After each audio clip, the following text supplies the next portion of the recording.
dá uma escoradinha assim, fala assim, está passando bem? Não, tô bem. Oxe, tá quase assinando já o atestado de óbito, filho. Bem nada, já tá caindo. O coração não avisa que ele vai parar, irmãos. Os órgãos vitais não avisam que vai parar. Volte e meia, os rins param, coração para, alguma coisa para, e o corpo que estava em alta velocidade para também. Pergunta se o médico fala assim: olha, o problema é no pé, tira ele, manda para o hospital e você continua andando por aí. Vê se é assim que acontece. Problema é no pé, mas vai o corpo inteiro para o hospital. Ah, fulano está com problema de coração, pastor. Vamos orar. Vê se só foi o coração lá para a retificadora. Não, chamar a UTI. Fazer o cateterismo, fazer a cirurgia. Não, vai o corpo inteiro. Então vou dizer para a igreja: quando um órgão deste corpo começa a entrar em situação de parar, de desistir, que não tem força, que não tem vida, que não tem mais a graça, que não tem mais a inspiração, que não tem mais a motivação do Espírito Santo, perdeu a graça pela a obra expiadora do Calvário. Porque, meus amados irmãos, o que me faz estar aqui de fato liderando é a igreja, mas acima da igreja é o Cristo que morreu na cruz do Calvário por mim. Os irmãos compreendem essas questões?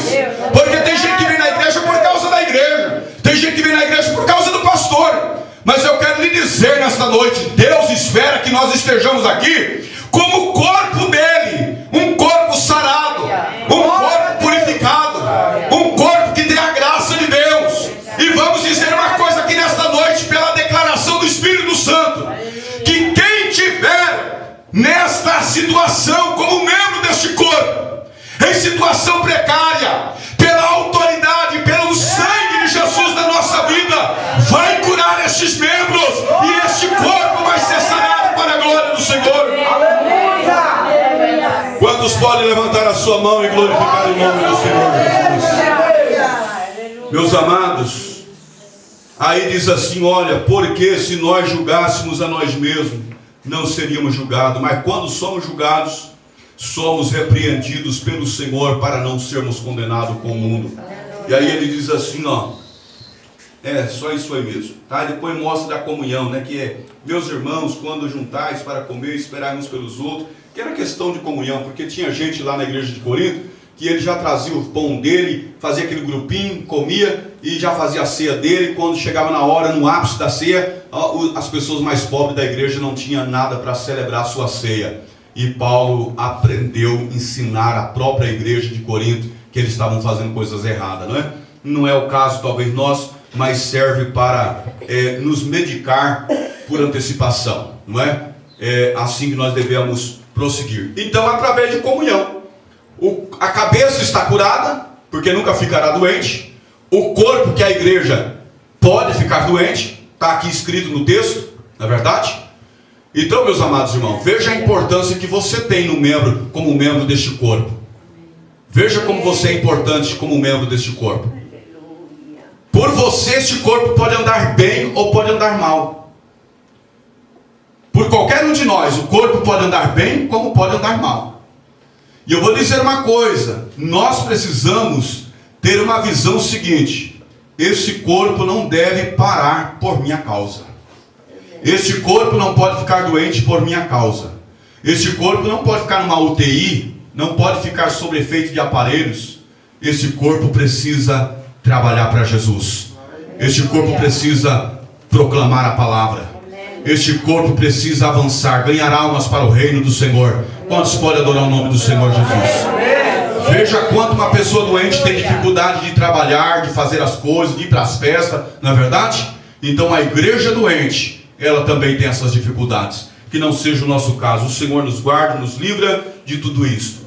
Então, dentro da questão do nível da comunhão, a dedução é clara. É que há um nível de cura no discernimento adequado do corpo de Cristo, que não é disponível em nenhuma outra fonte, irmãos. Tem pessoas que ele vai ficar doente, sim. E ele vai ficar doente por causa da má comunhão que ele tem com os santos. Então veja bem que é necessário a comunhão ser valorizada na igreja. Porque a Bíblia vai dizer que quando Jesus morreu na cruz do Calvário, diz que ele fez a reconciliação do pecador com Deus. Ou seja, um abismo. Então ele deu uma mão ao Pai e a outra mão ao pecador. E fez a nova amizade. A cruz, por exemplo, ela tem dois sinais. Um horizontal e o outro vertical. No sentido vertical, a cruz mostra a comunhão entre Deus e o pecador. Mas, se tirar a travessa no sentido horizontal, não é cruz. E a cruz precisa ser vertical e horizontal. E no sentido horizontal, está falando da comunhão com os irmãos. Os irmãos compreendem isso aqui? Precisamos ter comunhão uns com os outros. E é o que a Bíblia diz lá no capítulo 1, versículo 7, se não me foge a memória, da carta a 1 João. Ele diz assim, olha, se nós andarmos na luz, como Jesus na luz está, temos comunhão uns com os outros, e o sangue do seu Filho amado nos purifica de todo pecado. Se isso acontecer, a igreja viverá um momento extraordinário. O corpo desarticulado e que funciona mal, inevitavelmente terá órgãos que sofrem de doenças, mas à medida em que os crentes entrarem em harmonia, em unidade, amor, em um relacionamento adequado com os órgãos num corpo, então a cura virá. E Deus, de uma grande maneira, ligou o nosso bem-estar físico, meus amados, com a nossa habilidade de relacionarmos espiritualmente com o aspecto carne e osso do corpo de Cristo, aonde diz em Efésios 5:30, nós somos membros do corpo de Jesus. Aleluia. Aqui está então essa declaração. Não pode um corpo funcionar mal nem desarticulado. Precisa estar bem. Eu estava observando o exemplo que está na Bíblia Sagrada por falar em comunhão. Marcos capítulo 2, se os irmãos quiserem abrir a Bíblia lá para nos acompanhar.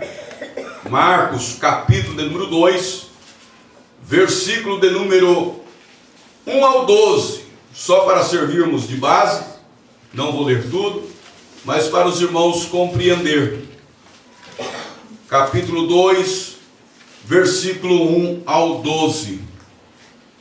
A Bíblia está falando de 4 homens que estavam levando um homem. Isso fala de comunhão. Aqueles 4 homens não curou o paralítico.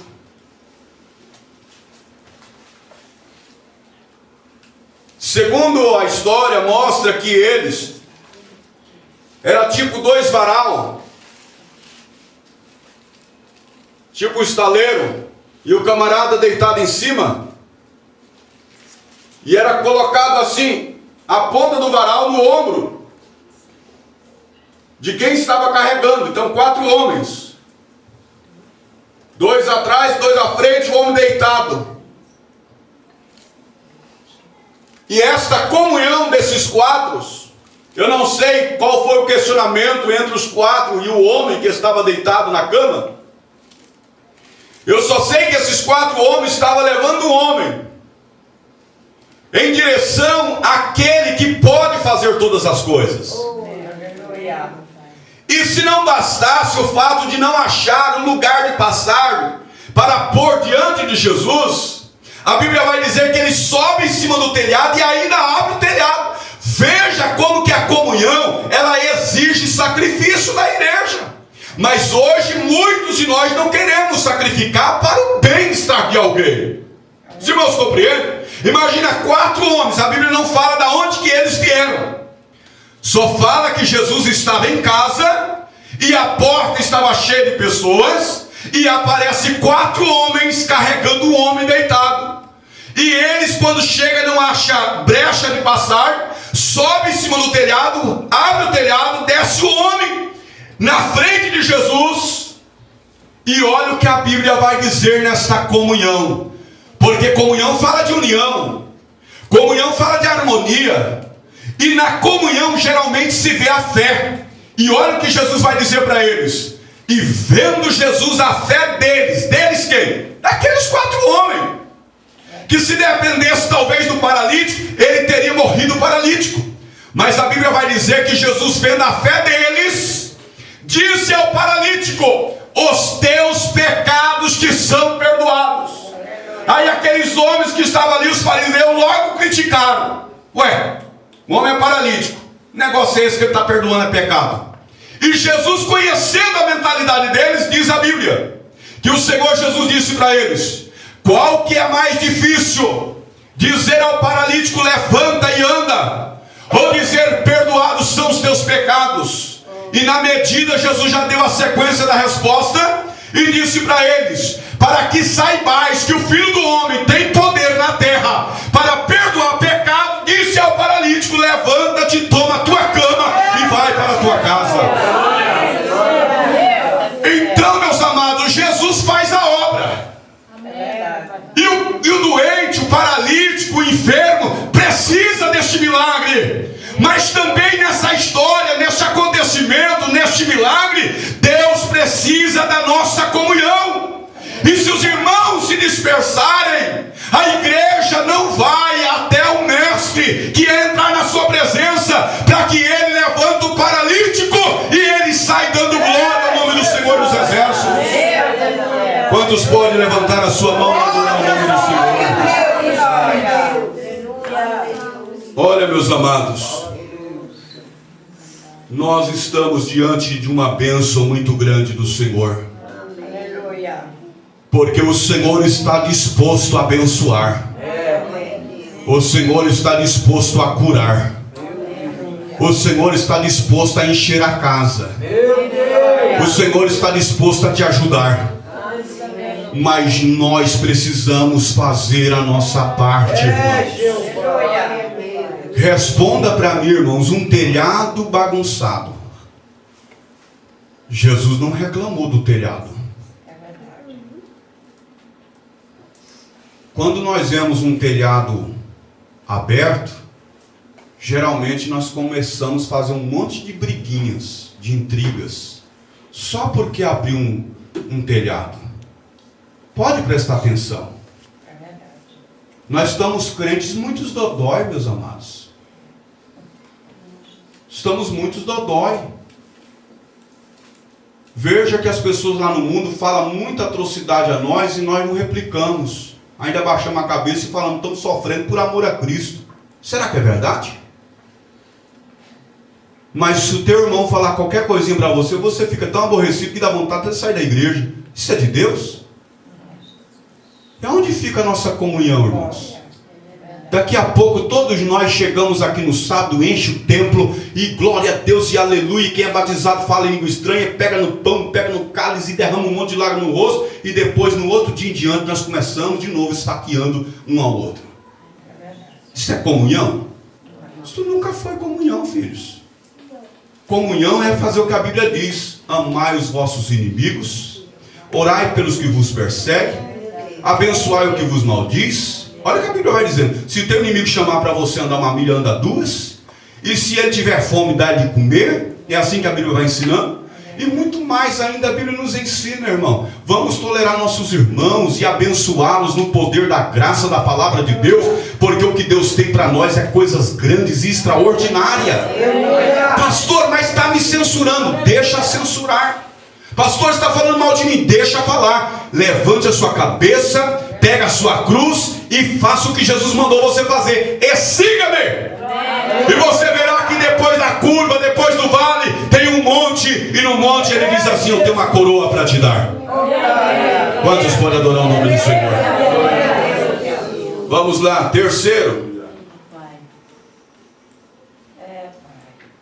vários níveis de curas relatadas na Bíblia. Terceiro, por imposição de mãos e oração de crente em geral.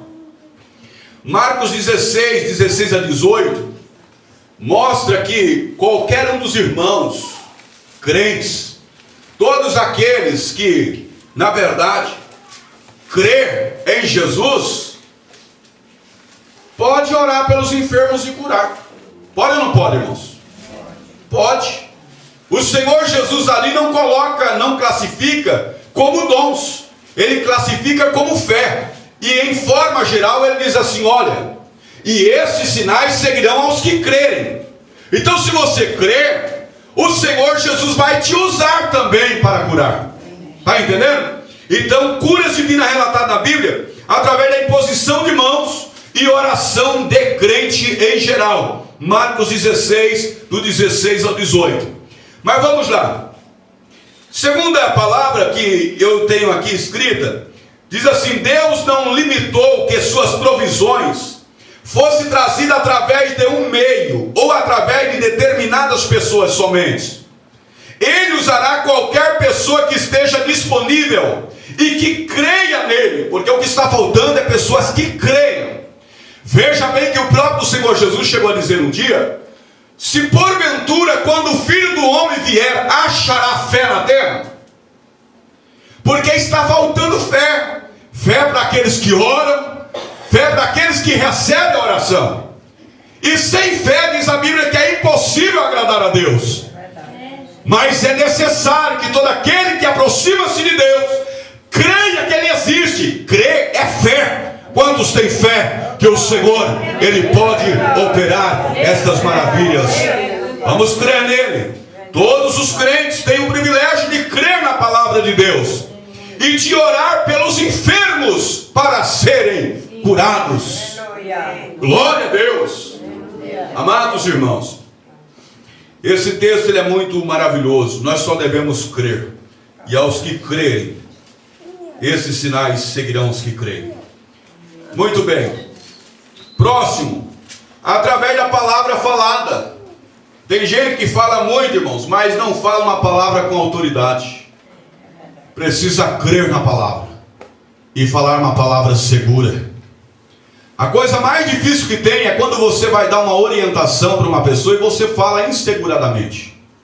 Quando você vai pregar aqui ou dar ensino e você não fala com segurança. E aqueles que te ouvem percebem que você está falando inseguro. Isso aí gera dúvidas. Então o crente tem que saber que a palavra que ele fala para o doente é uma palavra que cura. É uma palavra soberana. É uma palavra de autoridade. Por isso que às vezes a tonalidade minha dá a entender que é uma tonalidade de braveza, mas não é.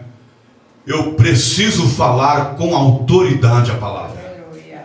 Se eu falar assim: irmão, Jesus cura, irmão, e dá aquela risadinha, será que ele cura mesmo? Eu estou mostrando tanta insegurança. Tem gente que vai orar para o doente e ora com insegurança. Não pode orar seguro, irmão. Se Jesus não quiser fazer, não vai fazer. Mas e se ele fazer? Não é verdade? Então chega e põe a mão e fala: Jesus, estou aqui em teu nome. E eu sei que o Senhor o faz. Opa, a pessoa que está ouvindo isso, irmão, começa a lhe surgir uma fé gigante. E a vitória chega. Amém? Então, através da palavra falada. Quer ver só? Abre a sua Bíblia em Lucas, capítulo 7. Lucas, capítulo de número 7, versículo 1 ao 10. Vai estar falando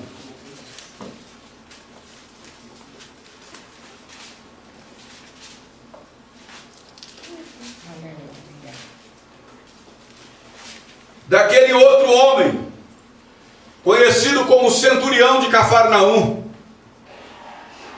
Muitos de nós já lemos, já pregamos esse versículo. E a Bíblia diz, meus amados irmãos, que também está registrada em Mateus 8, do 5 ao 13, que diz que quando Jesus, depois de concluir todos esses discursos perante o povo, entrou em Cafarnaum, e o servo de um certo centurião, a quem este muito estimava, e estava doente e moribundo. Segundo o outro texto de Mateus, vai falar que ele estava atormentado, possesso, incomodado. Só que ele era um servo de grande valia. A conversa entre Jesus e o centurião, em Mateus, diz que o próprio centurião foi ter com Jesus. Mas em Lucas, já registra que ele enviou alguns dos seus servos para falar com Jesus.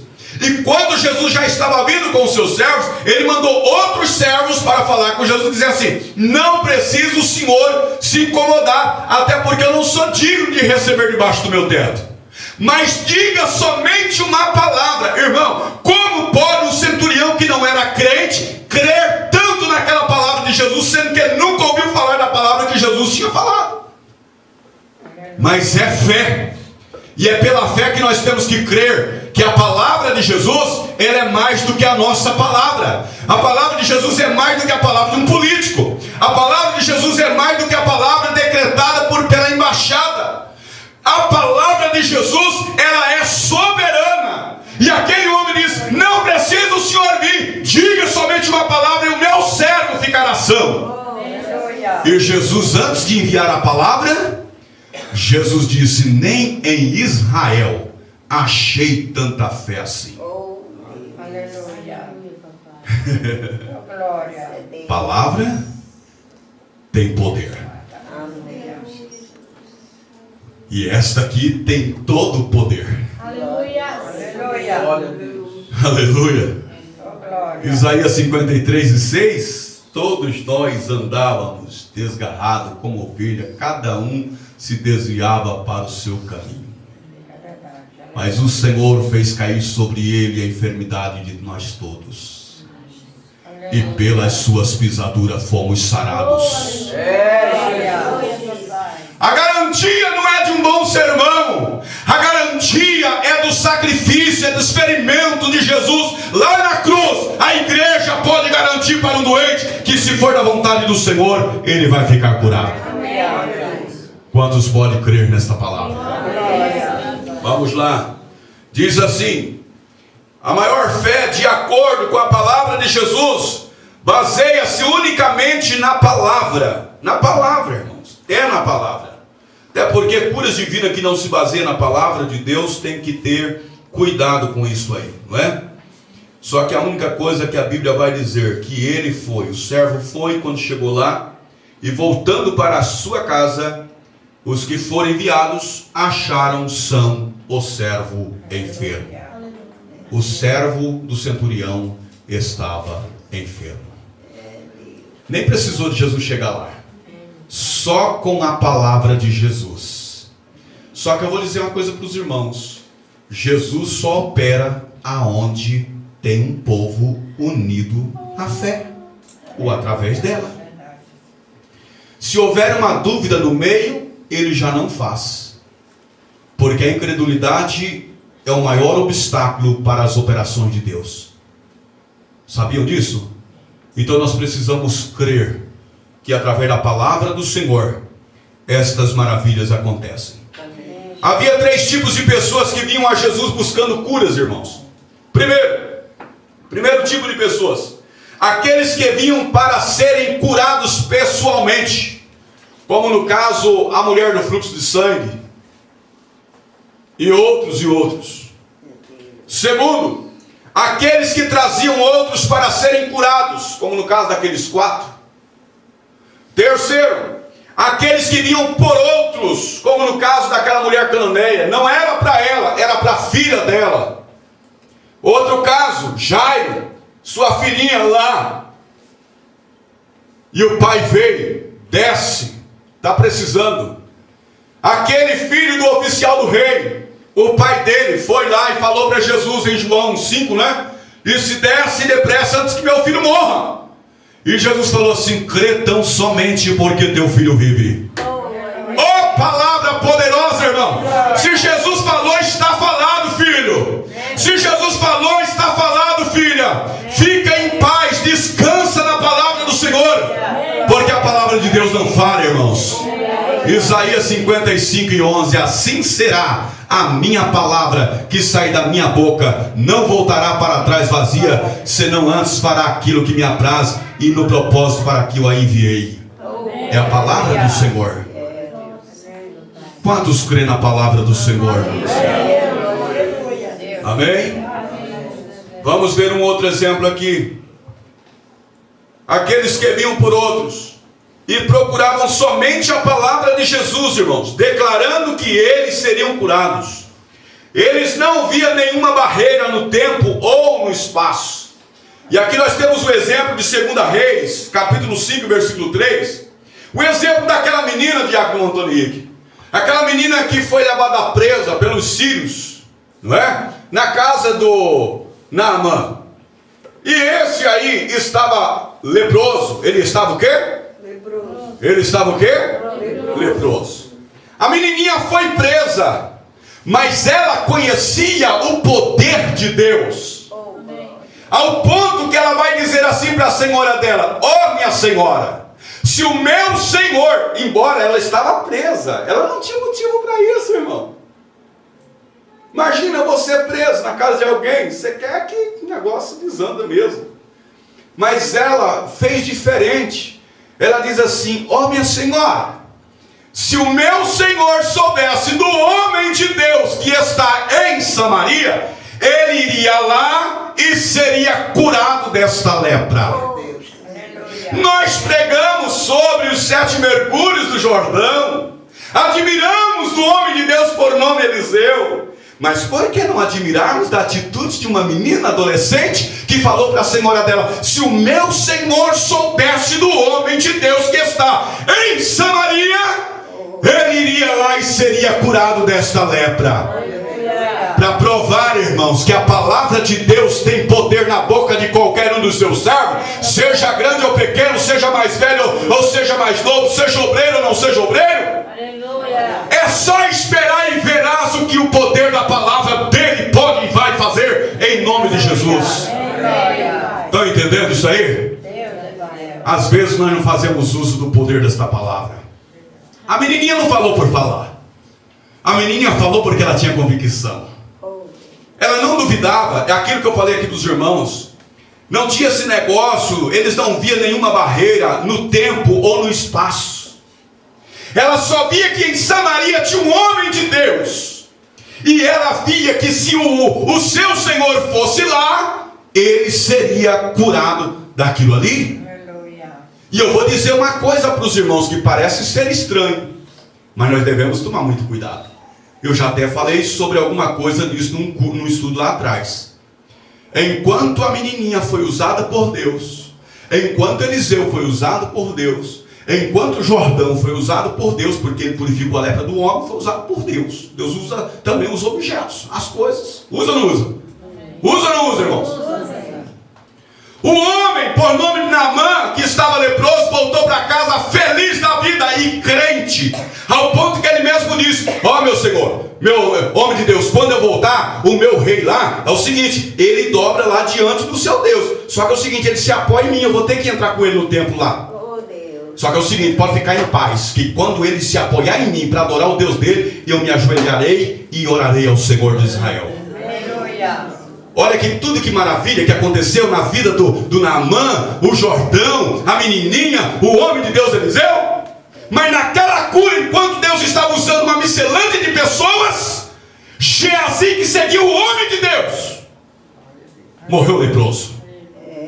É isso que tem gente na igreja que não entende. Não é porque está seguindo um homem de Deus, não é porque é de Deus, e não é porque serve a Deus, e não é porque pode ter feito muitas coisas através do que Deus te deu. Mas tome cuidado, porque na cura de alguém, nos milagres de alguém, nas bênçãos de alguém, você pode ser acometido por coisas que não é louvável. Os irmãos compreenderam isso? É forte, não é forte? Mas é de Deus. Mas é de Deus. Vamos seguir. Disse Jesus que esse terceiro nível era o maior nível de fé. Isso não significa, contudo, que os outros métodos não sejam válidos, porque o Senhor trabalha de diversas maneiras. Irmãos, no reino de Deus, só é via de regra as doutrinas de Deus. Os irmãos conseguem compreender? Porque um pastor fazia assim, todos os pastores agora têm que fazer. Não, antes a mulher do pastor, porque a mulher do pastor Valnei fazia assim. Aí quer fazer a outra mulher do pastor fazer igual a irmã Marina. Irmão, vamos parar com esse negócio? Cada qual na chamada que foi chamado. Na posição que Deus te colocou. E assim Deus vai usar cada um da maneira que Deus pode usar. E na maneira que você sabe ser usado por Deus. O resto é conversa, irmãos. O resto nós devemos desconsiderar, porque senão atrapalhará a obra do Senhor. Então isso não significa, contudo, que os outros métodos não sejam válidos. Há um verdadeiro ministério em trazer os enfermos, aqueles que têm fé, e às vezes é possível que haja uma verdadeira necessidade de chamar os anciãos, idôneos da igreja, experientes, pessoas capazes, que é o que a Bíblia diz, os presbíteros da igreja, não é? Para poder orar, ungir com óleo em nome do Senhor, e assim a obra do Senhor acontecer. Deveríamos procurar crescer na fé, contudo sem que nos vangloriemos das coisas fora da nossa medida. Porque eu sei o meu limite, irmão. Sei ou não sei? Qualquer coisa que foge do meu alcance, do meu limite, eu sei que é Deus. E se é Deus, eu não devo tomar a glória para mim, porque não me pertence, é dele. É ele quem fecha as portas e abre. Eu gosto do cântico de Ana. É ele quem faz descer a sepultura e faz subir da sepultura. É ele quem fere e é ele que sara. É ele quem dá o alimento, irmãos. É ele quem dá a veste. É ele quem dá o calçado. É ele quem dá a saúde. E é ele quem dá os livramentos. E é ele quem te dá a paz. E a paz de Deus, que excede todo entendimento, guardará nossos corações e as nossas mentes, irmãos. Porque o diabo quer furtar nossos pensamentos. Os nossos pensamentos são pensamentos bons. As nossas ideias são ideias boas, mas o diabo quer furtá-las, porque ele sabe que se nós compreendermos, nós vamos servir a Deus em uma qualidade melhor. Não é verdade? Que o Senhor nos ajude. Vamos à frente. Outro sim. Há outro nível de curas na igreja, relatadas pela Bíblia. Os trajes de Jesus. Abra a sua Bíblia em Marcos 6:56. Marcos capítulo 6, versículo de número 56.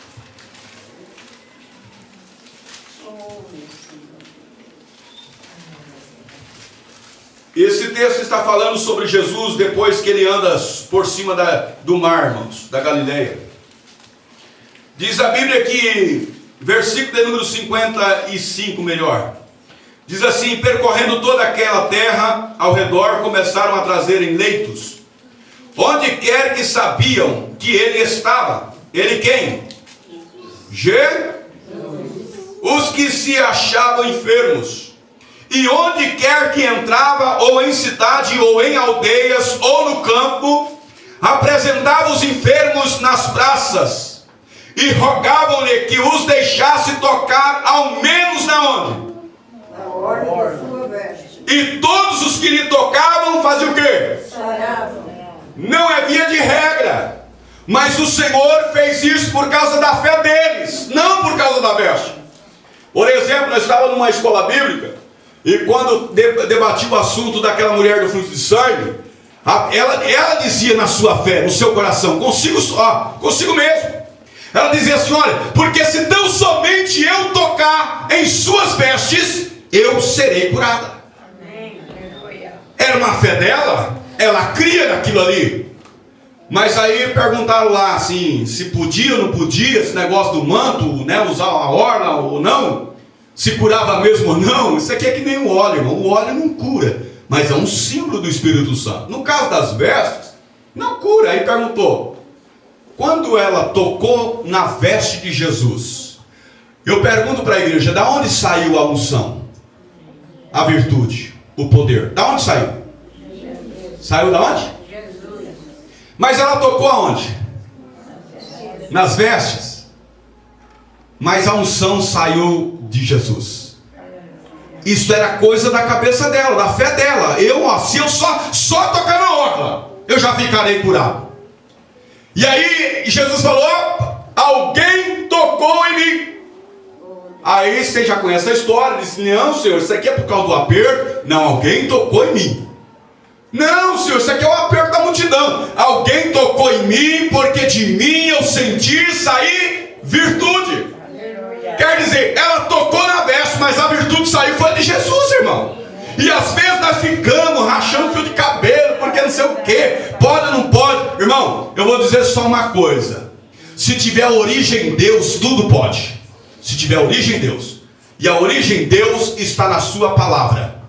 Por exemplo, ungir os enfermos. É a origem de Deus, está na sua palavra.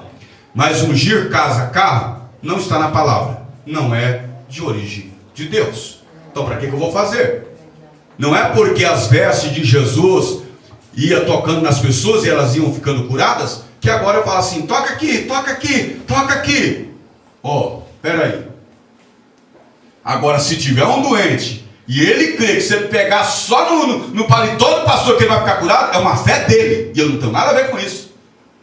E se ele ficar curado, pastor, e assim, aí você vai deixar os outros pegar também? Isso é um problema dos outros. Eu só sei que eu uso o paletó como uma coisa ministerial. Mas a unção não está no paletó. É uma veste consagrada. Mas a unção está em minha vida. Aleluia. Através do Espírito Santo que habita em mim e habita em você, irmão. Quantos podem louvar o nome do Senhor por isso? Não é? Então veja bem, estas coisas formavam um ponto de contato para a pessoa em necessidade. Até mesmo Jesus usava o princípio do ponto de contato, ou requeria do enfermo algum ato de apropriação, a fim de que ele pudesse expressar a sua fé e receber a cura, como no caso daquela mulher do fluxo de sangue. Ela mesmo dizia, a veste dele, se eu tocar na veste dele, eu ficarei curada. Por exemplo, Mateus 9, versículo 6, diz, toma o teu leito e anda. Foi ali onde nós falamos. João 9, 7, quando Jesus ele utiliza o ponto de contato, por exemplo, ele pega no lodo, passa nos olhos do cego, de nascença. Agora veja que coisa engraçada, meus irmãos. A Bíblia vai dizer que logo no capítulo 9, ali, versículo de número 1 e 2, diz que os discípulos falaram assim, Senhor, quem pecou? Ele ou seus pais para que nascesse cego? E Jesus respondeu, nem ele, nem seus pais pecaram, mas isto foi para que se manifestasse a glória de Deus. Agora, já que era para manifestar a glória de Deus, por que Jesus ia pegar no lodo e passar nos olhos dele e falar, agora vai lá no tanque de Siloé para lavar? É porque enquanto ele fosse até o tanque de Siloé, a fé dele chegava ao nível da cura e os olhos seriam abertos. Aleluia. Nós compreendemos isso aqui? Deus tem muitos métodos para trabalhar. E esses pontos de contato é só para alavancar, crescer a fé. E quando a fé chega ao nível, o mal sai, a doença vai embora e o milagre chega para a glória do nome do Senhor. Diz lá, isso é visto também no caso de Naamã, que eu falei no Velho Testamento, que foi curado somente depois de uma obediência absoluta, que ele nem queria, meu irmão. Ele não queria voltar lá. Ele falou assim, o quê? Tantas águas mais limpas aí, e ele mandar eu ir no Jordão? Aí os servos dele falaram assim, meu pai, né? Era uma forma de tratamento. Diz assim, se ele tivesse pedido outra coisa pior, não faria? Sim, então vai lá, 7 vezes. O Senhor não podia ter curado ele no primeiro mergulho, irmãos? Podia ou não podia? Por que o Senhor só curou no 7º mergulho? Para dar o tempo de cada vez que ele mergulhasse, a fé dele fosse crescendo, e ele saísse do natural e entrasse no sobrenatural, e aí o milagre acontecia. Essas coisas, irmão, talvez a gente não receba porque a gente ignora isso. Eu vou dizer uma coisa para vocês. Eu sei que está filmando, depois eu corto lá. As coisas para nos levar a entender que para de ficar estagnado na mesma postura, na mesma posição, sempre a mesma rotina de vida. Entra no sobrenatural. Aí quando a sua fé cresça, aí deu certo aquele cantinho, foi bem lá que o Senhor te respondeu. Você acha que o Senhor te respondeu porque você foi naquele cantinho? Se você estivesse naquele de lá, Ele te respondeu também. Mas aquilo ali levou você a sobressair. E você começou a receber a bênção de Deus através da sua perseverança. Está entendendo, meus irmãos? Então, para nós finalizarmos aqui, porque o nosso horário chegou, diz assim, olha: tal zelo em tocar-se a Jesus, aos apóstolos, indicava a fé da parte dos enfermos. É baseado na fé que todos são curados. A fé sustenta toda a verdade sobre as curas divinas. Amém, irmãos? A igreja esteja de pé, eu tenho 3 minutos. Na próxima terça-feira nós estaremos dando sequência. Tem coisas poderosas para frente. Glória a Deus. Hoje nós temos o irmão Cristiano que está completando mais um ano de vida. Eu quero convidá-lo aqui à frente para estarmos orando por ele. Também a sua filha que fez ontem, não é?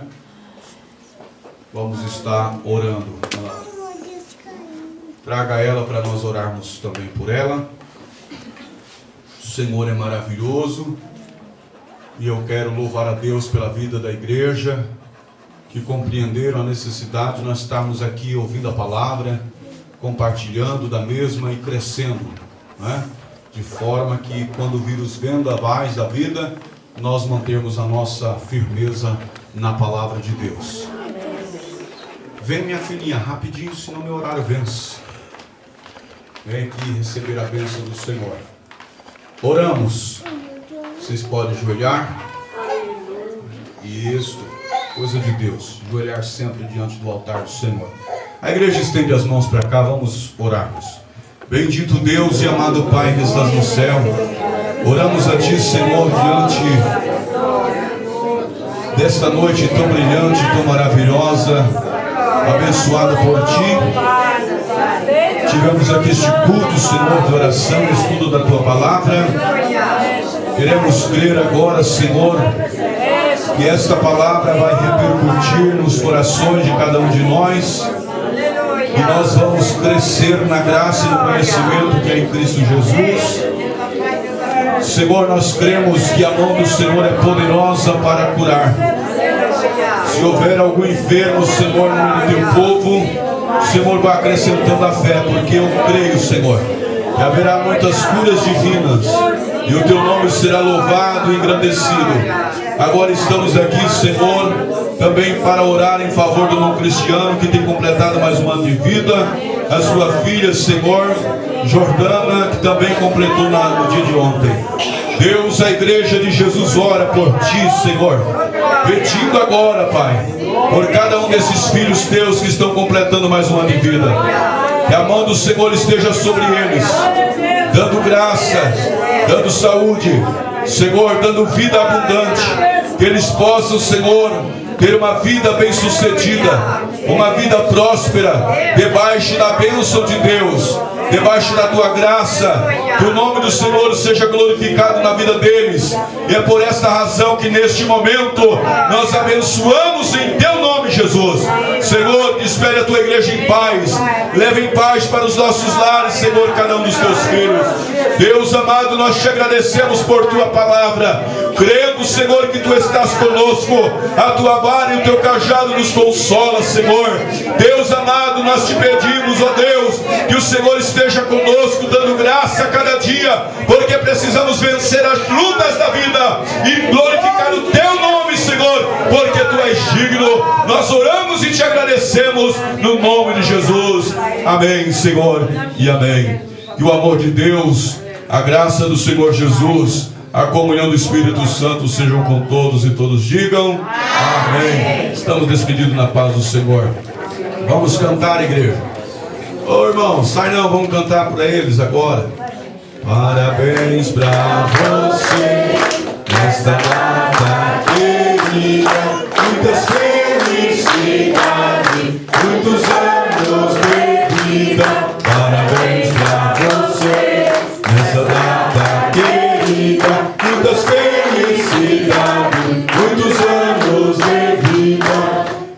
Cristiano! Viva Jordana! Amém. Sejam felizes para sempre.